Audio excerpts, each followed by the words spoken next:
بسم اللہ الرحمن الرحیم۔ السلام علیکم ناظرین، حضرت نوح علیہ السلام کے برسوں بعد اللہ تعالیٰ نے ایک قوم پیدا فرمائی جسے اس زمانے میں قوم عاد کہا جاتا تھا۔ یہ لوگ صحت مند، طاقتور، بڑے قد کاٹھ اور لمبی عمروں والے تھے، لیکن ایمان و عمل کے اعتبار سے پستی کا شکار تھے۔ بتوں کی پوجا، لوگوں کا مذاق اڑانا، دوسروں کو تنگ کرنا اور لمبی زندگی کی امید پر مضبوط ماحول بنانا ان کے عام معمولات تھے۔ کفر و شرک، جہالت و ضلالت اور غفلت کی وادی میں بھٹکنے والی اس قوم کی ہدایت و رہنمائی کے لیے اللہ تعالیٰ نے ان کی قوم سے حضرت ہود علیہ السلام کو ان کی طرف رسول بنا کر بھیجا۔ حضرت ہود علیہ السلام نے انہیں وحدانیت الہی پر ایمان لانے، بتوں کی پوجا چھوڑنے، صرف اللہ تعالیٰ کی عبادت کرنے اور تمام برے افعال ترک کرنے کی دعوت دی، لیکن بہت تھوڑے افراد نے آپ کی تصدیق کی اور اکثر نے تکذیب و مخالفت اور بے بنیاد الزامات لگانے پر کمر باندھ لی۔ جب حضرت ہود علیہ السلام کی تبلیغ کے باوجود یہ لوگ ایمان نہ لائے اور کفر و شرک، انکار اور سرکشی پر ڈٹے رہے تو ان پر تند و تیز آندھی کی صورت میں عذاب الہی آیا۔ یہ آندھی 7 راتیں اور 8 دن تک لگاتار چلتی رہی، یہاں تک کہ قوم عاد کو تباہ و برباد کر کے نشان عبرت بنا دیا۔ ناظرین، اس قوم کی سرکشیاں کیا تھیں اور اس عذاب کی شدت کیا تھی جو اس قوم پر نازل ہوا، اس کی تفصیل ہم آپ کو آگے چل کر بتائیں گے۔ ناظرین، آپ نے ملاحظہ کیا کہ حضرت ہود علیہ السلام کو اللہ تعالیٰ نے قوم عاد کی طرف رسول بنا کر بھیجا تھا تاکہ گمراہی کی تاریکیوں میں بھٹکنے والی قوم عاد کو راہ ہدایت پر لانے کے لیے ان کو تبلیغ کریں۔ ناظرین، روایات بتاتی ہیں کہ ہود علیہ السلام حضرت نوح علیہ السلام کے پوتے ارم کی اولاد میں سے ہیں، اور علامہ بیضاوی رحمہ اللہ نے آپ کا نسب نامہ یوں بیان کیا ہے: ہود بن عبداللہ بن رباح بن خلود بن عاد بن اوس بن ارم بن سام بن حضرت نوح علیہ السلام۔ ناظرین، آپ کو بتاتے چلیں کہ روئے زمین پر عاد نام سے 2 قومیں گزری ہیں۔ ایک عاد اولا، یہ حضرت ہود علیہ السلام کی قوم تھی، اور دوسری عاد ثانیہ، یہ حضرت صالح علیہ السلام کی قوم تھی، جو قوم سمود کے نام سے زیادہ مشہور ہے۔ ان دونوں قوموں کے درمیان تقریباً 100 سال کا فاصلہ ہے۔ ناظرین، جہاں تک حضرت ہود علیہ السلام کے پیشے کی بات ہے تو روایات یہ بتاتی ہیں کہ حضرت ہود علیہ السلام نے اپنے گزر و بسر کے لیے تجارت کا پیشہ اختیار فرمایا تھا، جیسا کہ سیدنا عبداللہ بن عباس رضی اللہ تعالی عنہ سے روایت ہے کہ سیدنا ہود علیہ السلام تاجر تھے۔ اسی لیے کہا جاتا ہے کہ تجارت سنت انبیاء علیہ السلام ہے، اور سچا تاجر قیامت کے دن انبیاء کرام علیہ السلام کے ساتھ ہوگا، جیسا کہ حدیث نبوی صلی اللہ علیہ وآلہ وسلم میں ہے کہ سچا اور امانت دار تاجر قیامت کے روز انبیاء، صدیقین اور شہداء کے ساتھ ہوگا۔ ناظرین، حضرت عبداللہ بن عباس رضی اللہ تعالی عنہ سے روایت ہے کہ سفر حج کے دوران جب نبی اکرم صلی اللہ علیہ وآلہ وسلم وادی اسفان سے گزرے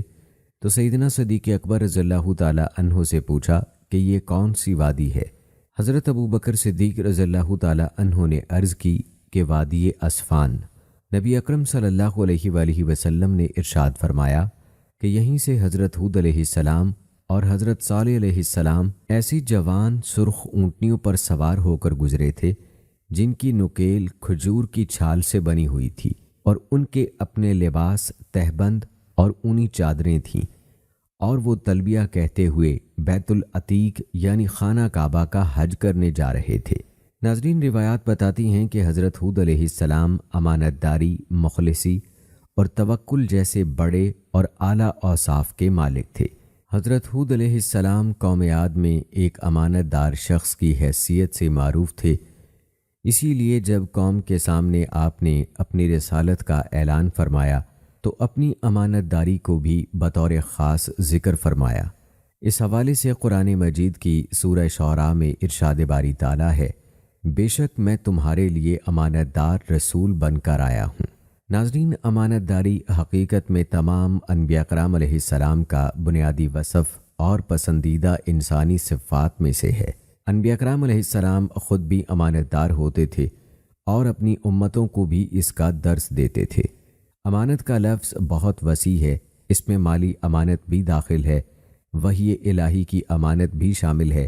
اور اپنی ذمہ داریوں کو صحیح طریقے سے پورا کرنا بھی داخل ہے، اور دوسروں کو ذمہ داری دیتے ہوئے اہلیت و معیار کو پیش نظر رکھنا بھی شامل ہے۔ روایات بتاتی ہیں کہ سیدنا ہود علیہ السلام انتہائی مخلص اور ہر معاملے میں محض رضا الہی کے طلبگار تھے، اسی لیے تبلیغ رسالت کے فرائض انجام دہی میں قوم کو واضح کر دیا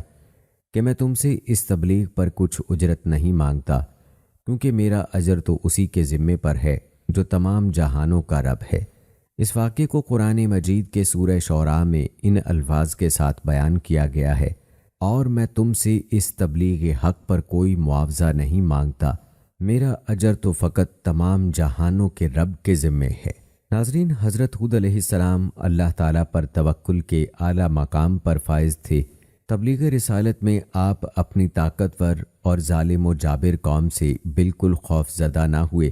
اور ان سے صاف صاف فرما دیا کہ میں اللہ تعالیٰ پر بھروسہ رکھتا ہوں جو میرا اور تمہارا رب ہے، اور بے شک میرا رب سیدھے راستے پر چلنے والوں کو ملتا ہے۔ ناظرین، اس واقعے کو قرآن مجید کی سورہ ہود میں ان الفاظ کے ساتھ بیان کیا گیا ہے: بے شک میں نے اللہ پر توکل کر لیا ہے جو میرا بھی رب ہے اور تمہارا بھی رب ہے، کوئی چلنے والا جاندار ایسا نہیں مگر وہ اسے اس کی چوٹی سے پکڑے ہوئے ہے، یعنی مکمل طور پر اس کے قبضہ قدرت میں ہے۔ بے شک میرا رب حق و عدل میں سیدھی راہ پر چلنے سے ملتا ہے۔ ناظرین، یہ تھا مختصر تعارف اور تذکرہ حضرت ہود علیہ السلام کا۔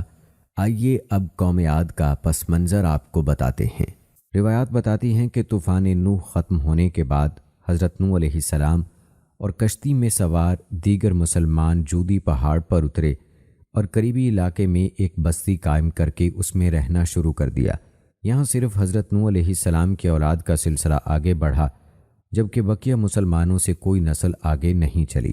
اللہ تعالیٰ نے اولاد نوح علیہ السلام میں برکت دی اور گزرتے وقت کے ساتھ ساتھ آپ کی نسل مبارک میں اضافہ ہوتا گیا۔ جب ان کی تعداد بڑھی تو یہ مختلف قوموں اور قبیلوں میں تقسیم ہو کر دور دراز علاقوں میں پھیل گئے۔ انہی میں سے ایک قبیلہ جنوب کی جانب متوجہ ہوا اور جزیرہ عرب کے جنوبی طرف یمن کے ریتلے ٹیلے والے علاقے احقاف میں قیام پذیر ہو گیا۔ یہ قبیلہ اپنے والد عاد یا بادشاہ عاد کی نسبت سے قوم عاد کے نام سے معروف ہوا۔ روایات بتاتی ہیں کہ قوم عاد پر اللہ تعالیٰ کے بڑے انعامات تھے۔ اللہ تعالیٰ نے قوم عاد کو سلطنت دی اور بدنی قوت بھی وافر عطا فرمائی۔ شداد ابن عاد جیسا بڑا بادشاہ انہی میں سے ہوا، اور جسمانی اعتبار سے یہ لوگ انتہائی صحت مند، قوی و توانا، بہت لمبے قد والے اور بڑے بھاری ڈیل ڈول والے تھے۔ ان کے قد کاٹ سے متعلق قرآن کریم کی سورہ الفجر میں ارشاد باری تعالیٰ ہے: جو اہل ارم تھے اور بڑے بڑے ستونوں کی طرح دراز قد اور اونچے محلات والے تھے، جن کا مثل دنیا کے ملکوں میں کوئی بھی پیدا نہیں کیا گیا۔ دوستو، معروف واقعہ ہے کہ عاد کے ایک بیٹے شداد نے دنیا پر بادشاہت کی اور روئے زمین کے تمام بادشاہ اس کے فرما بردار ہوئے۔ اس نے جنت کا ذکر سن کر سرکشی کے طور پر دنیا میں جنت بنانی چاہی اور اس ارادے سے ایک بہت بڑا شہر بنایا، جس کے محل سونے اور چاندی کی اینٹوں سے تعمیر کیے گئے۔ یاقوت اور دیگر جواہرات کے ستون اس کی عمارتوں میں نصب ہوئے اور انہی سے فرش بنائے گئے۔ سنگریزوں کی جگہ آبدار موتی بچھائے گئے۔ ہر محل کے گرد جواہرات پر نہریں جاری کی گئیں اور طرح طرح کے درخت حسن و تزئین کے ساتھ لگائے گئے۔ جب یہ شہر مکمل ہوا تو شداد بادشاہ اپنے اعیان سلطنت کے ساتھ اس کی طرف روانہ ہوا۔ ابھی یہ لوگ اس شہر سے ایک منزل یعنی تقریباً 18 میل فاصلے کی دوری پر تھے کہ آسمان سے ایک ہولناک آواز آئی جس سے یہ سب ہلاک ہو گئے۔ روایات میں آتا ہے کہ حضرت امیر معاویہ رضی اللہ تعالیٰ عنہ کے عہد میں حضرت عبداللہ بن قلابہ رضی اللہ تعالیٰ عنہ صحرائے عدن میں اپنا گمشدہ اونٹ تلاش کرتے ہوئے اس شہر میں پہنچے تو انہوں نے اس شہر کی تمام زیب و زینت دیکھی مگر وہاں کوئی مکین نہ پایا۔ پھر تھوڑے سے جواہرات لے کر وہاں سے چلے۔ یہ بات جب حضرت امیر معاویہ رضی اللہ تعالیٰ عنہ کو معلوم ہوئی تو انہوں نے حضرت عبداللہ بن قلابہ رضی اللہ تعالیٰ عنہ کو بلا کر صورتحال دریافت کی۔ حضرت عبداللہ بن قلابہ رضی اللہ تعالیٰ عنہ نے سارا واقعہ سنایا تو حضرت امیر معاویہ رضی اللہ تعالیٰ عنہ نے حضرت کعب بن احبار رضی اللہ تعالیٰ عنہ سے دریافت کیا کہ کیا دنیا میں کوئی ایسا شہر ہے؟ انہوں نے فرمایا کہ جی ہاں، اس شہر کا اشارہ قرآن کریم میں بھی آیا ہے۔ یہ شہر شداد بن عاد نے بنایا تھا اور وہ سب عذاب الہی سے ہلاک ہو گئے تھے۔ آپ کے زمانے میں ایک مسلمان سرخ رنگ والا، نیلی آنکھوں والا، چھوٹے قد کا، جس کے ابرو پر ایک تل ہوگا، یہ اپنے اونٹ کی تلاش میں اس شہر میں داخل ہوگا۔ پھر حضرت عبداللہ بن کلابہ رضی اللہ تعالیٰ عنہ کو دیکھ کر فرمایا کہ باخدا وہ شخص یہی ہے۔ دوستو، بات ہو رہی تھی قوم عاد کے بیچ میں ضمناً شداد کا تذکرہ چل پڑا کہ جس کا تعلق اسی قوم عاد سے تھا۔ روایات بتاتی ہیں کہ نعمتوں کی بہتات کے سبب قوم عاد بڑی خوشحال اور آرام دہ زندگی بسر کر رہی تھی، لیکن ان میں کفر و شرک اور فسق و فجور کی وبا پھیلی ہوئی تھی۔ یہ لوگ توحید الہی، عبادت خداوندی اور اطاعت رسول چھوڑ کر مختلف ناموں سے موسوم اپنے ہی تراشیدہ بتوں کی پوجا میں مشغول تھے۔ اس کے علاوہ یہ سرے راہ چھوٹی چھوٹی عمارتیں بناتے، ان پر بیٹھ کر لوگوں سے چھیڑخوانی اور مذاق و مسخری کرتے اور زندگی کی موج مستیوں سے لطف اندوز ہونے کے لیے مضبوط ماحول تعمیر کرتے تھے۔ ان کے طرز عمل سے یہ لگتا تھا کہ جیسے انہیں کبھی مرنا ہی نہیں بلکہ ہمیشہ زندہ رہنا ہے۔ دوستو، روایات سے یہ بات معلوم ہوتی ہے کہ طوفان نوح کے برسوں بعد سب سے پہلے قوم عاد نے توحید و رسالت اور ایمان و ہدایت سے دوری اختیار کی اور ایک عرصے تک بت پرستی، کفر و شرک، گمراہی و سرکشی، فسق و فجور اور غفلت و جہالت میں مبتلا رہے۔ ان کی ہدایت و رہنمائی کے لیے اللہ تعالیٰ نے انہی کی قوم سے حضرت ہود علیہ السلام کو اپنا رسول بنا کر بھیجا۔ حضرت ہود علیہ السلام کی بعثت کے حوالے سے قرآن کریم کی سورہ اعراف میں ارشاد باری تعالیٰ ہے، اور ہم نے قوم عاد کی طرف ان کے قوم بھائی ہود علیہ السلام کو بھیجا۔ انہوں نے کہا، اے میری قوم، تم اللہ کی عبادت کیا کرو، اس کے سوا کوئی تمہارا معبود نہیں، کیا تم پرہیزگار نہیں بنتے؟ روایات میں آتا ہے کہ حضرت ہود علیہ السلام کی دعوت حق سن کر قوم عاد کے کافر سرداروں نے کہا کہ ہماری نگاہوں میں آپ سراسر حماقت کا شکار لگتے ہیں، کیونکہ آپ اپنے باپ دادا کے دین کی بجائے دوسرے دین کو مانتے ہیں اور ہم آپ کے دعوی رسالت کو سچا نہیں سمجھتے۔ دوستو، اس واقعے کو قرآن کریم کی سورہ اعراف میں ان الفاظ کے ساتھ بیان کیا گیا ہے، ان کی قوم کے سرداروں اور رئیسوں نے جو کفر یعنی دعوت حق کی مخالفت و مزاحمت کر رہے تھے، کہا، اے ہود، بے شک ہم تمہیں حماقت میں مبتلا دیکھتے ہیں اور بے شک ہم تمہیں جھوٹے لوگوں میں گمان کرتے ہیں۔ روایات بتاتی ہیں کہ سرداران کفار کے بے ادبانہ جواب کے مقابلے میں حضرت ہود علیہ السلام نے بڑے تحمل سے جواب دیا کہ اے میری قوم، میں ہرگز بھٹکا ہوا نہیں، کیونکہ میں تو تمام جہانوں کے پروردگار کا بھیجا ہوا رسول ہوں، اور رسول انتہائی کامل عقل والے ہوتے ہیں۔ میری ذمہ داری تم تک اپنے رب تعالیٰ کے پیغامات پہنچانا ہے، اور میں تمہارا سچا خیر خواہ اور امانت دار ہوں، لہٰذا کسی غلط فہمی میں مت پڑو۔ دوستو، اس واقعے کو قرآن کریم کی سورہ اعراف میں ان الفاظ کے ساتھ یوں بیان کیا گیا ہے، انہوں نے کہا، اے میری قوم، مجھ میں کوئی حماقت نہیں، لیکن یہ حقیقت ہے کہ میں تمام جہانوں کے رب کی طرف سے رسول مبعوث ہوا ہوں، میں تمہیں اپنے رب کے پیغامات پہنچا رہا ہوں، اور میں تمہارا امانت دار خیر خواہ ہوں۔ پھر حضرت ہود علیہ السلام نے سرداران کفار کو ان کی حماقت پر متنبہ کرتے ہوئے فرمایا کہ کیا تمہیں اس بات پر تعجب ہو رہا ہے کہ تمہارے پاس تمہاری ہی قوم کا ایک فرد رسول بن کر آیا ہے تاکہ تمہیں کفر و معصیت پر عذاب الہی سے ڈرائے؟ حالانکہ قابل تعجب تو تمہارا بے بس و لاچار بتوں کو رب تعالیٰ کا شریک ٹھہرانا ہے۔ اس واقعے کو قرآن کریم کی سورہ اعراف میں یوں بیان کیا گیا ہے، کیا تمہیں اس بات پر تعجب ہے کہ تمہارے پاس تمہارے رب کی طرف سے تمہیں میں سے ایک مرد کی زبان پر نصیحت آئی تاکہ وہ تمہیں عذاب الہی سے ڈرائے؟ دوستو، کہتے ہیں اس کے بعد سیدنا ہود علیہ السلام نے قوم عاد کو انعامات الہی یاد دلا کر نصیحت فرمائی کہ اے میری قوم، یاد کرو کہ اللہ تعالیٰ نے قوم نوح کی ہلاکت کے بعد تمہیں زمین میں جانشین کیا اور بہت زیادہ جسمانی قوت سے بھی نوازا کہ قد کاٹ اور قوت دونوں میں دوسروں سے ممتاز ہو، لہٰذا تمہیں چاہیے کہ اللہ تعالیٰ کی ان نعمتوں کو یاد رکھو اور شکرانے میں ایمان لاؤ اور اطاعت و بندگی کا راستہ اختیار کرو تاکہ تمہیں فلاح نصیب ہو۔ اس واقعے کو قرآن کریم کی سورہ اعراف میں یوں بیان کیا گیا ہے، اور یاد کرو جب اس نے تمہیں قوم نوح کے بعد زمین پر جانشین بنایا اور تمہاری خلقت میں قد و قامت اور قوت کو مزید بڑھا دیا، سو تم اللہ کی نعمتوں کو یاد کرو تاکہ تم فلاح پا جاؤ۔ لیکن دوستو، قوم عاد نے ہود علیہ السلام کی اطاعت و اتباع سے انکار کر دیا۔ روایات میں آتا ہے کہ سیدنا ہود علیہ السلام سے اپنے رسالت اور عبادت الہی کی دعوت سن کر سرداران کفار لوگوں سے کہنے لگے کہ ہود علیہ السلام تو تمہارے جیسے ہی آدمی ہیں، جو تم کھاتے ہو وہ بھی وہی کھاتے ہیں، اور جو تم پیتے ہو وہ بھی وہی پیتے ہیں۔ اگر یہ اللہ تعالیٰ کے رسول ہوتے تو فرشتوں کی طرح کھانے پینے سے پاک ہوتے۔ افسوس کہ سرداران قوم عاد نے کمالات رسالت کو نہ دیکھا اور کھانے پینے کے اوصاف دیکھ کر رسول کو اپنی طرح بشر کہنے لگے، اور یہی چیز ان کی گمراہی کی بنیاد بنی۔ جیسا کہ قرآن کریم کی سورہ مومنون میں اس واقعے کو ان الفاظ کے ساتھ بیان کیا گیا ہے، اور ان کی قوم کے بھی وہی سردار اور وڈیرے بول اٹھے جو کفر کر رہے تھے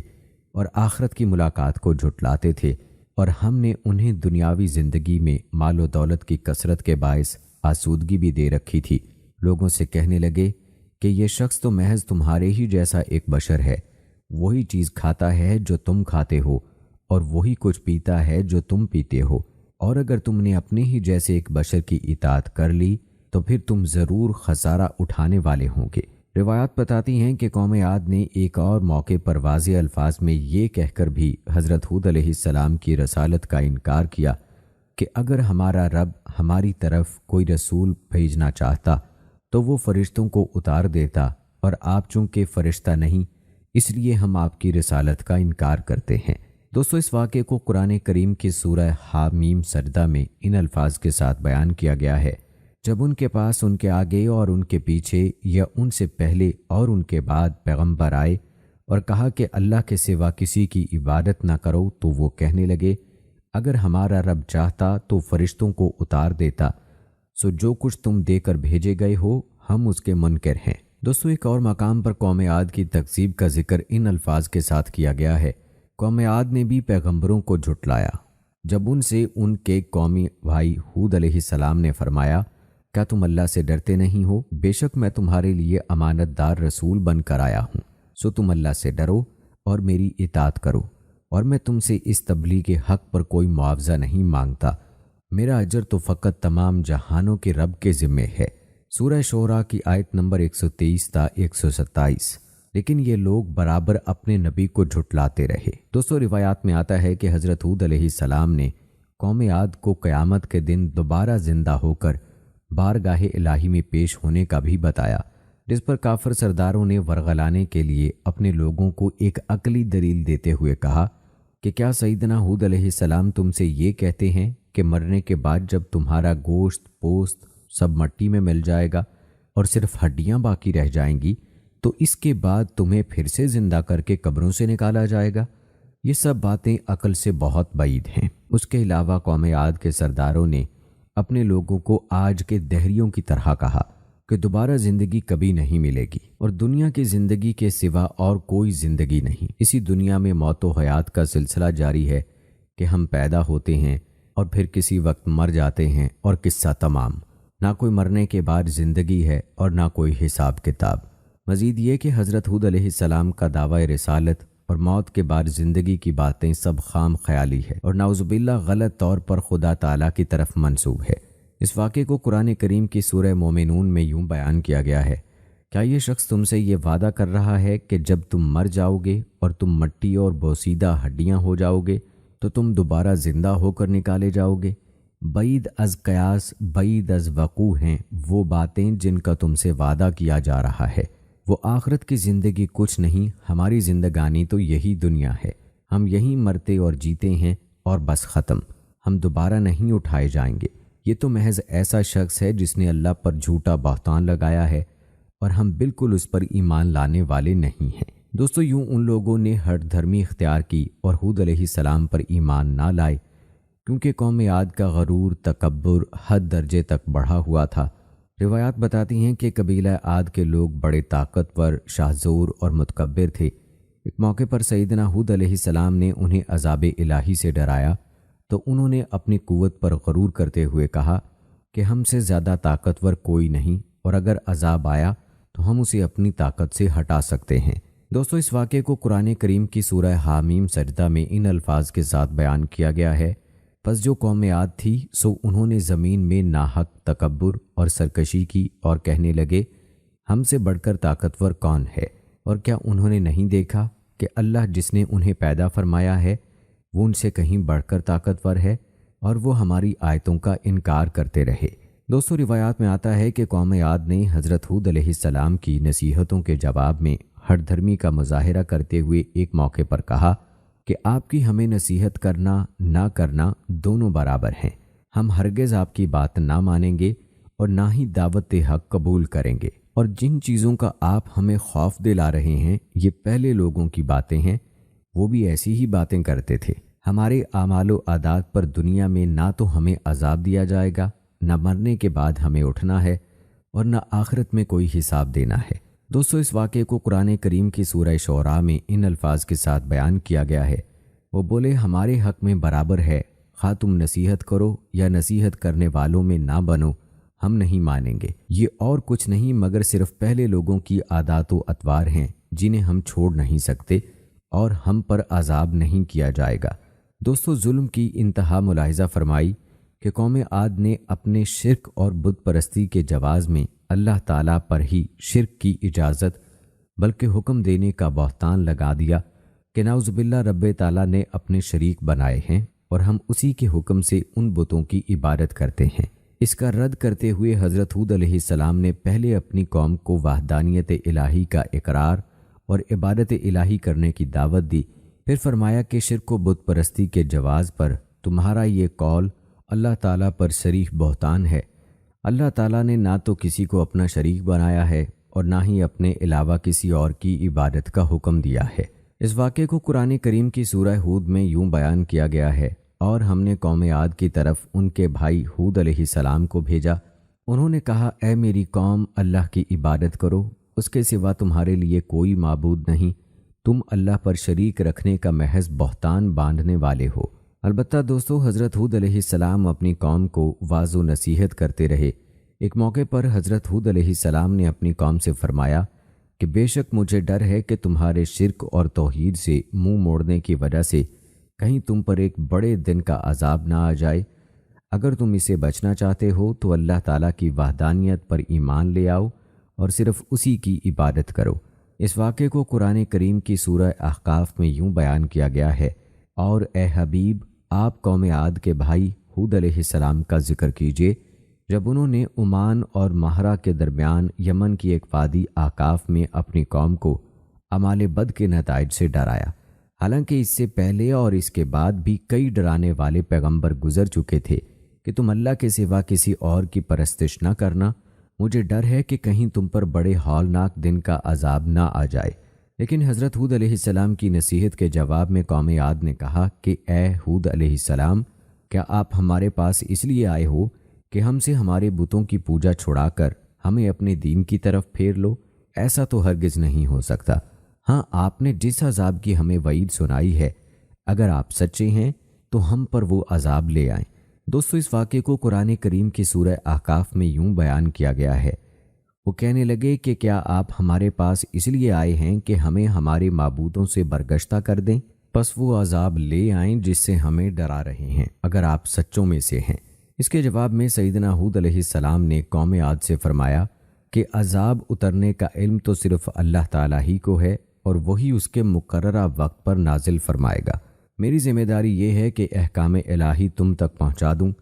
اس کے باوجود تم عذاب کا مطالبہ کر رہے ہو تو میرے حساب سے تم جاہل لوگ ہو کہ مجھ سے اپنی مصیبت و عذاب کا مطالبہ کر رہے ہو۔ دوستو اس واقعے کو قرآن کریم کی سورہ احقاف میں یوں بیان کیا گیا ہے، انہوں نے کہا کہ اس عذاب کے وقت کا علم تو اللہ ہی کے پاس ہے اور میں تمہیں وہی احکام پہنچا رہا ہوں جو میں دے کر بھیجا گیا ہوں، لیکن میں تمہیں دیکھ رہا ہوں کہ تم جاہل لوگ ہو۔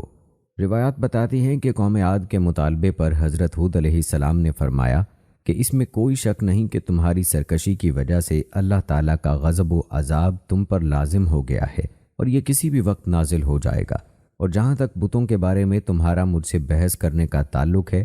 تو اس کی حقیقت صرف اتنی ہے کہ تم مجھ سے ان ناموں کے بارے میں جھگڑتے ہو جو تم نے اور تمہارے باپ دادا نے اپنے بتوں کے لیے رکھ لیے، اور انہیں معبود مان کر ان کی پوجا شروع کر دی، حالانکہ ان کی کوئی حقیقت نہیں اور ان کے معبود ہونے پر اللہ تعالیٰ نے کوئی دلیل نہیں اتاری۔ لہٰذا اگر تم نہیں مانتے تو عذاب الہی کا انتظار کرو،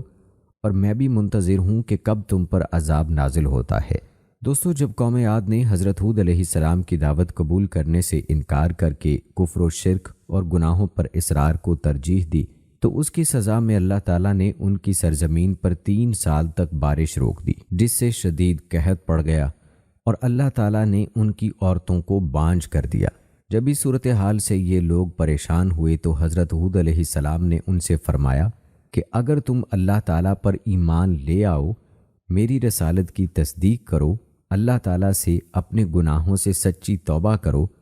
اور اسی سے مغفرت اور نجات طلب کرو،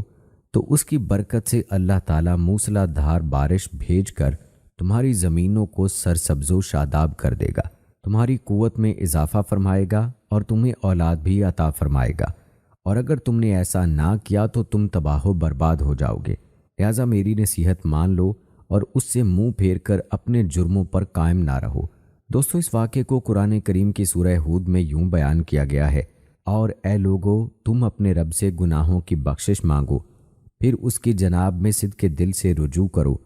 وہ تم پر آسمان سے موسلا دھار بارش بھیجے گا اور تمہاری قوت پر قوت بڑھائے گا، اور تم مجرم بنتے ہوئے اس سے روگردانی نہ کرنا۔ روایات بتاتی ہیں کہ قوم عاد نے حضرت ہود علیہ السلام کی نصیحت قبول نہ کی اور خود ساختہ معبودوں سے متعلق اپنا نظریہ بیان کیا،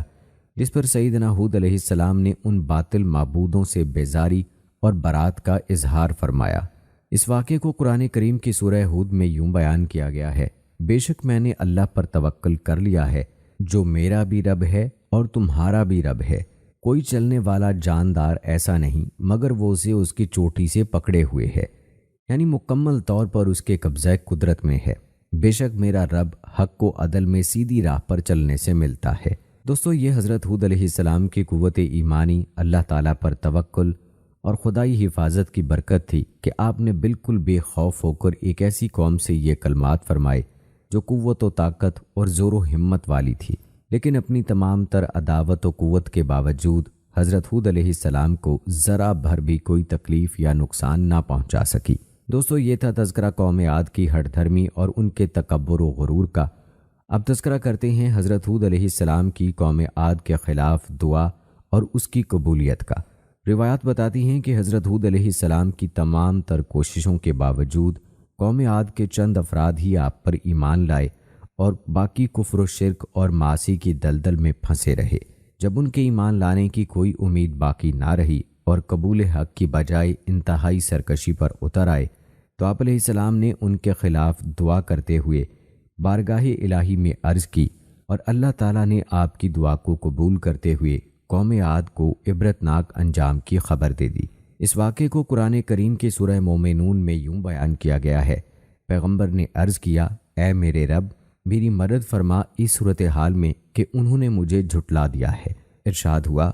تھوڑی ہی دیر میں وہ پشیماں ہو کر رہ جائیں گے۔ روایات میں آتا ہے کہ جب قوم عاد عرصہ دراز تک دعوت حق ملنے کے باوجود ایمان نہ لائی اور کفر و معاصی پر جمی رہی، تو اللہ تعالیٰ نے ان کے علاقوں پر بارش روک دی، جس سے یہ لوگ قحط سالی میں مبتلا ہو گئے۔ مصیبت کی اس گھڑی میں سیدنا ہود علیہ السلام نے انہیں سمجھایا اور توبہ و استغفار کرنے اور ایمان لانے کی صورت میں قحط سے نجات کی بشارت دی، لیکن قوم نہ مانی۔ ترمذی شریف کی روایت ہے کہ حضور نبی کریم صلی اللہ علیہ وآلہ وسلم نے فرمایا کہ جب قوم عاد میں قحط سالی نمودار ہوئی تو انہوں نے قیل نامی ایک شخص کو بطور قاصد بیت اللہ شریف دعا کرنے کے لیے بھیجا۔ یہ مکہ مکرمہ کے قریب بکر بن معاویہ کے ہاں ٹھہرا۔ بکر نے اسے شراب پلائی اور اس کی 2 باندیوں نے قیل کے سامنے گانا گایا۔ پھر قیل مہرہ کے پہاڑوں کی طرف نکلا اور وہاں جا کر دعا کی کہ اے اللہ، میں کسی بیمار کی دوا یا کسی قیدی کے فدیے کے لیے نہیں آیا، بس تو اپنے بندے اور اس کی قوم کو بارش کا وہ پانی پلا دے جو تو اسے پلایا کرتا تھا، اور اس کے ساتھ بکر بن معاویہ کو بھی پلا دے۔ قیل نے اپنی دعا میں بکر بن معاویہ کو شراب پلانے کا شکریہ ادا کرنے کے لیے شامل کیا تھا۔ روایات بتاتی ہیں کہ کچھ ہی دیر میں اس کے سر پر چند بادل نمودار ہوئے اور اس سے کہا گیا کہ ان میں سے کوئی ایک بادل چن لو۔ قیل نے ایک سخت سیاہ بادل چن لیا، تو اس سے کہا گیا کہ تو نے جلی ہوئی راکھ لے لی جو قوم عاد میں سے کسی کو بھی نہ چھوڑے گی۔ اس کے بعد اللہ تعالیٰ نے وہ سیاہ بادل قوم عاد کی وادیوں کی جانب چلا دیا، جسے دیکھ کر وہ لوگ بہت خوش ہوئے اور کہنے لگے کہ یہ برسنے والا بادل ہے۔ حضرت ہود علیہ السلام نے ان سے فرمایا کہ یہ برسنے والا بادل نہیں بلکہ یہ تو وہ عذاب ہے جس کی تم جلدی مچا رہے تھے۔ سن لو، اس بادل میں دردناک عذاب پر مشتمل آندھی ہے۔ دوستو، اس واقعے کو قرآن کریم کی سورہ احقاف میں یوں بیان کیا گیا ہے، پھر جب انہوں نے اس عذاب کو بادل کی طرح اپنی وادیوں کے سامنے آتا ہوا دیکھا تو کہنے لگے یہ تو بادل ہے جو ہم پر برسنے والا ہے۔ ایسا نہیں ہے بلکہ یہ تو وہ عذاب ہے جس کی تم نے جلدی مچا رکھی تھی۔ یہ آندھی ہے جس میں دردناک عذاب آ رہا ہے۔ لیکن دوستو، قوم عاد نے سیدنا ہود علیہ السلام کی تنبیہ کو اہمیت نہ دی اور اپنی توجہ بادل کی طرف رکھی اور اس خوش فہمی میں رہے کہ یہ انہیں سیراب کرے گا، جبکہ حضرت ہود علیہ السلام اہل ایمان کو ساتھ لے کر کفار سے کچھ دور چلے گئے۔ جب بادل قوم عاد کے قریب آئے تو انہوں نے ایک ہولناک آواز سنی، پھر تند و تیز نہایت سرد خشک خیر و برکت سے خالی اور سخت سناٹے دار آندھی چل پڑی، جس کی شدت کا یہ حال تھا کہ لوگوں کو زمین سے یوں اکھیڑ دیتی گویا وہ اکھڑی ہوئی کھجوروں کے سوکھے تنے ہوں، پھر انہیں سر کے بل زمین پر اس طرح مار دیتی کہ سر پاش پاش ہو جاتے۔ اس ہولناک طوفان کی لپیٹ میں جو چیز بھی آتی وہ تباہی و بربادی کا عبرتناک نشان بن کر رہ جاتی۔ یہ آندھی 7 راتیں اور 8 دن لگاتار چلتی رہی اور جب ختم ہوئی تو قوم عاد کے خالی مکان ہی نظر آ رہے تھے، جبکہ تمام کفار نیست و نابود ہو کر فنا کے گھاٹ اتر چکے تھے۔ دوستو، اس ہولناک عذاب کا حال قرآن کریم میں یوں بیان کیا گیا ہے، پس سچے وعدے کے مطابق انہیں خوفناک آواز نے آ پکڑا، سو ہم نے انہیں خش و خاشاک بنا دیا، پس ظالم قوم کے لیے ہماری رحمت سے دوری و محرومی ہے۔ اور قوم عاد کی ہلاکت میں بھی نشانی ہے، جبکہ ہم نے ان پر بے خیر و برکت ہوا بھیجی، وہ جس چیز پر بھی گزرتی تھی اسے ریزہ ریزہ کیے بغیر نہیں چھوڑتی تھی۔ دوستو، روایات بتاتی ہیں کہ اللہ تعالیٰ نے حضرت ہود علیہ السلام اور اہل ایمان کو اپنی رحمت سے اس ہولناک عذاب سے محفوظ رکھا، اور جیسے اللہ تعالیٰ نے مسلمانوں کو دنیا کے عذاب سے بچایا،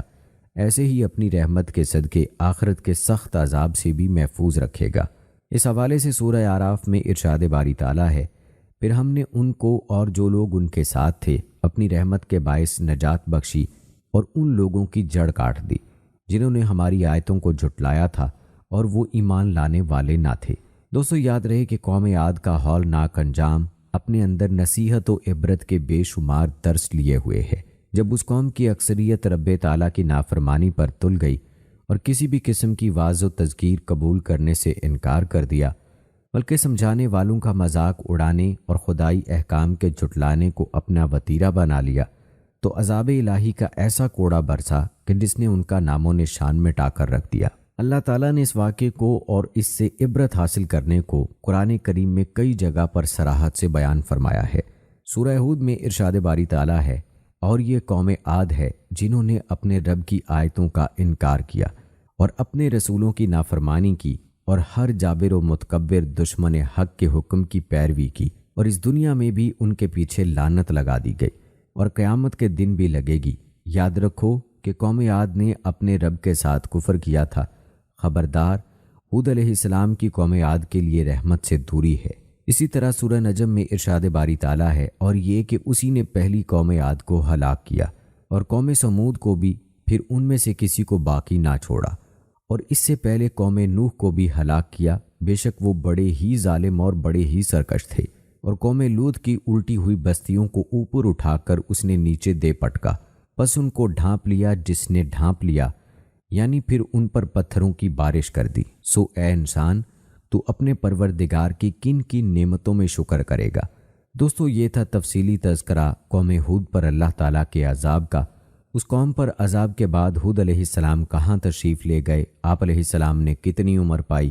اور آپ علیہ السلام کی قبر مبارک کہاں ہے، یہ بھی آپ کو بتائیں گے۔ لیکن اس سے پہلے آپ کو چند احادیث بتاتے ہیں جن میں حضرت ہود علیہ السلام کا تذکرہ موجود ہے۔ دوستو، احادیث نبوی صلی اللہ علیہ وآلہ وسلم میں حضرت ہود علیہ السلام اور قوم عاد کا ذکر مختلف روایات میں ملتا ہے۔ حضرت عبداللہ بن عباس رضی اللہ تعالی عنہ سے روایت ہے کہ حضور نبی کریم صلی اللہ علیہ وآلہ وسلم نے فرمایا، کہ اللہ تعالی ہم پر اور عاد کے ہم قوم یعنی حضرت ہود علیہ السلام پر رحم فرمائے۔ اسی طرح حضرت ابی بن کعب رضی اللہ تعالی عنہ سے روایت ہے کہ حضور نبی کریم صلی اللہ علیہ وآلہ وسلم جب انبیاء اکرام علیہ السلام کا تذکرہ فرماتے تو اپنے آپ سے ابتدا فرماتے اور فرماتے کہ اللہ تعالیٰ کی ہم پر رحمت ہو اور حضرت ہود علیہ السلام اور حضرت صالح علیہ السلام پر رحمت ہو۔ اسی طرح ایک اور مقام پر حضرت عبداللہ بن عباس رضی اللہ تعالی عنہ سے روایت ہے کہ حضور نبی کریم صلی اللہ علیہ وآلہ وسلم نے ارشاد فرمایا کہ سبا کے ذریعے میری مدد کی گئی اور دبور ہوا کے ذریعے قوم عاد کو ہلاک کیا گیا۔ یاد رہے کہ سبا وہ ہوا ہے جو مشرق سے مغرب کی طرف چلتی ہے اور اس کے ذریعے غزوہ خندق کے موقع پر حضور نبی کریم صلی اللہ علیہ وآلہ وسلم کی مدد کی گئی، جبکہ دبور وہ ہوا ہے جو مغرب سے مشرق کی طرف چلتی ہے۔ دوستو ایک اور روایت ام المومنین سیدہ عائشہ صدیقہ رضی اللہ تعالی عنہا سے یوں منقول ہے کہ جب حضور نبی کریم صلی اللہ علیہ وآلہ وسلم بادل یا آندھی کو دیکھتے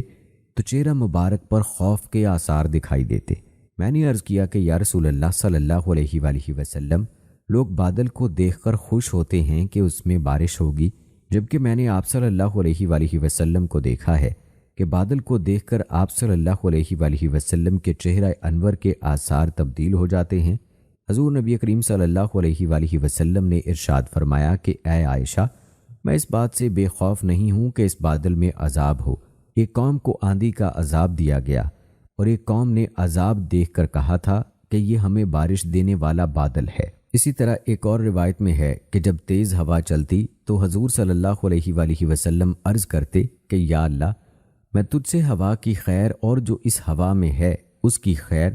اور جس چیز کے ساتھ یہ ہوا بھیجی گئی ہے اس کی خیر مانگتا ہوں، اور ہوا کے شر اور جو اس میں ہے اس کے شر اور جس چیز کے ساتھ ہوا بھیجی گئی اس کے شر سے تیری پناہ مانگتا ہوں۔ سیدہ عائشہ رضی اللہ تعالی عنہا فرماتی ہیں کہ جب آسمان پر بادل گرجتے تو آپ صلی اللہ علیہ وآلہ وسلم مضطرب ہو جاتے اور کبھی باہر جاتے اور کبھی اندر جاتے، کبھی سامنے آتے تو کبھی پیچھے جاتے،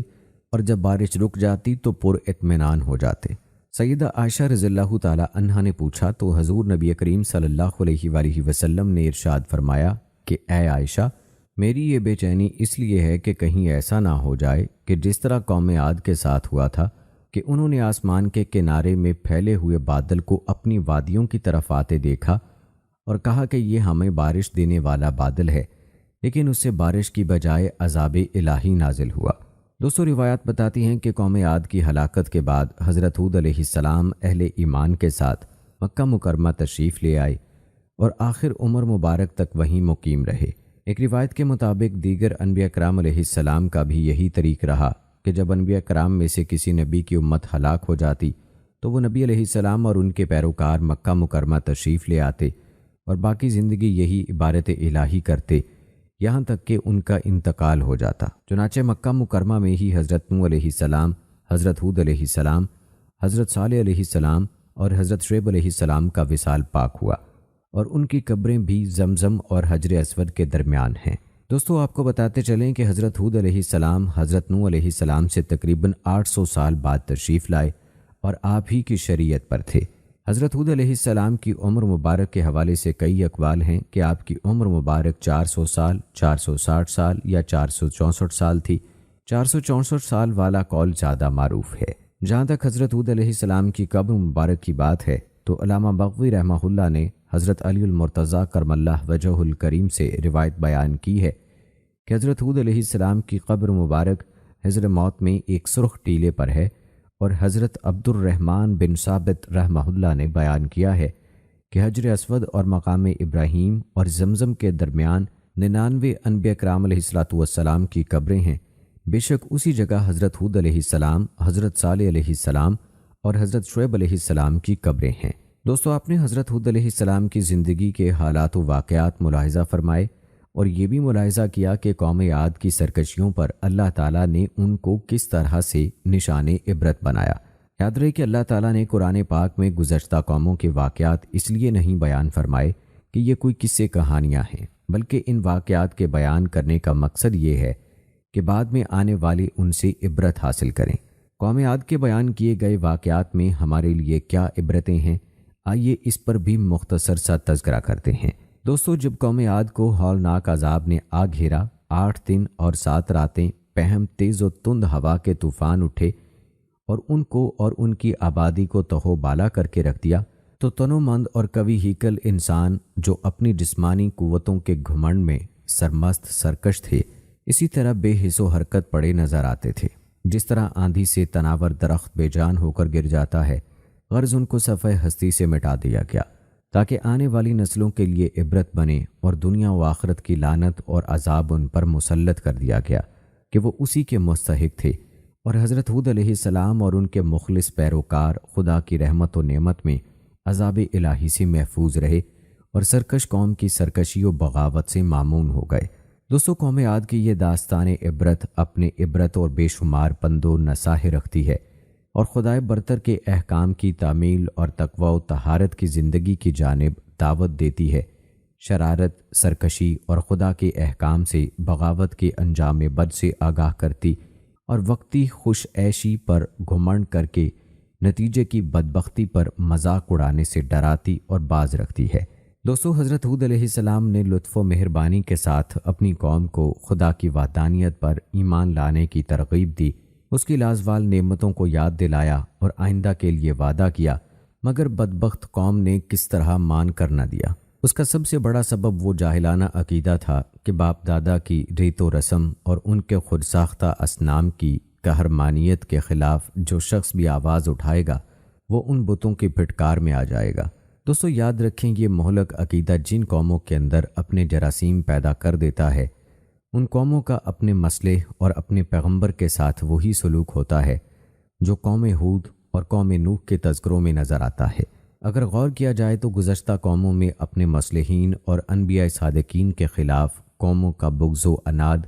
اسی ایک عقیدے پر مبنی رہا ہے کہ ہمارے باپ دادا کی ریت و رسم اور ان کے خود ساختہ اصنام کی قہرمانیت کے خلاف کیوں کچھ کہا جاتا ہے۔ یونان کے مشہور حکیم سقراط کو زہر کا پیالہ اسی لیے پینا پڑا کہ وہ اپنی قوم کے معبودان باطل کی قہرمانیت کا کیوں انکار کرتا اور ان کو کس لیے ان کے غلبہ و اقتدار کا مخالف بناتا ہے۔ پس یہ جرثومہ اقوام کی روحانی زندگی کے لیے ہمیشہ تباہ کن